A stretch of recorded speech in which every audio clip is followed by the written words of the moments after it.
The day Earth learned that it was no longer alone in the universe began like any other. The sun rose, casting its warm glow across cities, forests, and oceans. But as the Earth turned, far above in the dark expanse of space, the skies were about to be stained with fire. The alien fleet had arrived. At first, the world's leading astronomers detected an unusual anomaly, a massive fleet of ships moving swiftly toward Earth from the depths of space. But it wasn't until the fleet's weapons powered up that the full scale of the threat became clear. Hundreds of massive starships, their designs sleek and menacing, glided through the stars. Their shields rippled with energy, their weapons bristling with destruction. These invaders came not to negotiate, but to annihilate. Humanity had always feared the idea of alien invaders, but it was the staggering reality that shook them to their core. The first attack came in the early hours of the morning as alien warships unleashed a devastating barrage on Earth's military satellites. At the blink of an eye, the satellites that had once protected Earth from threats in space were obliterated, leaving Earth's defenses vulnerable. The cities below were not spared. Within hours, the alien ships began to fire on major population centers. New York, Paris, Beijing, Rio de Janeiro, all of them became ground zero for a war the likes of which the world had never known. Humanity had no time to react. The invaders' technology was far more advanced, their weapons devastating in their power. The world's military tried to mount a defense, but each attempt ended in failure. As cities burned and entire countries crumbled under the force of the alien assault, humanity's hopes seemed bleak. But what the aliens failed to understand, what they underestimated, was the one thing that had allowed humanity to rise from the darkest corners of history: its resilience.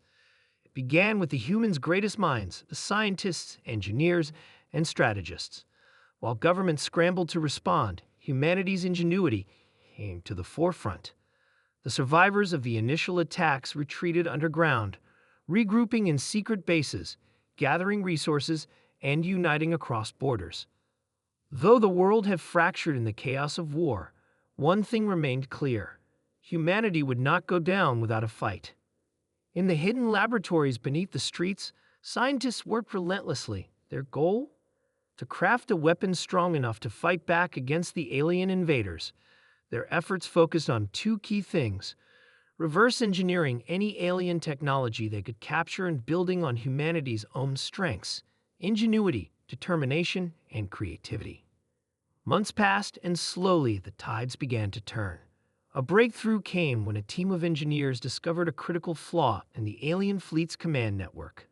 Their advanced communication system, which they believed to be unbreakable, could be hacked using the very same electromagnetic pulses that had caused the collapse of Earth's satellites. Humanity's engineers, with their unparalleled skill for adaptive thinking, began to turn the aliens' own technology against them. In a coordinated global effort, Earth's forces launched an unexpected counterattack. While the aliens remained focused on their strategy of overwhelming force, humans used their vast knowledge of guerrilla tactics, taking advantage of every corner of Earth's surface, rural towns, underground bunkers, remote deserts, to launch surprise strikes.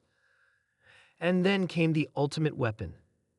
As the alien fleet gathered for what was supposed to be a final devastating strike on Earth, humanity unleashed a series of satellites, newly created by their best engineers, that had been outfitted with experimental weapons using the alien tech they had reverse engineered. The humans knew that the only way to defeat the invaders was to strike their fleet from the shadows, just as they had done to Earth's satellites months earlier. The satellites, loaded with high-frequency weapons, launched into the atmosphere with pinpoint precision. The attack hit the alien ships like a storm. The electromagnetic pulses disrupted their shields, and then, before they could regroup, the final assault began. Explosions erupted across the alien fleet as Earth's newly developed weaponry tore through the invaders' technology. The alien ships, caught off guard and unprepared for humanity's counteroffensive, were quickly overwhelmed. Their systems failed, their commanders lost control, and their once mighty fleet was reduced to space debris. Earth had done it. The war was not over, but humanity had delivered a resounding message to their invaders. The aliens had underestimated the strength of human will. They had failed to realize that it wasn't just the technological prowess that made humans dangerous. It was the relentless drive to survive, to adapt, and to fight back against impossible odds. In the wake of the victory, Earth's leaders came together, setting aside their differences for the common good. A unified world had risen from the ashes of its former divisions. The alien fleet had been repelled, but humanity understood that this was just the beginning. The invaders might have lost the battle.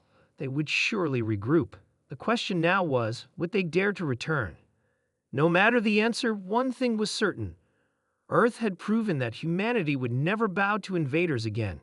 If the aliens returned, they would find something they hadn't expected. A species that had been tested, tempered in the flames of adversity, and forged into something far stronger than their wildest imaginations. Because when it came to survival, humanity had always been the most dangerous force in the galaxy.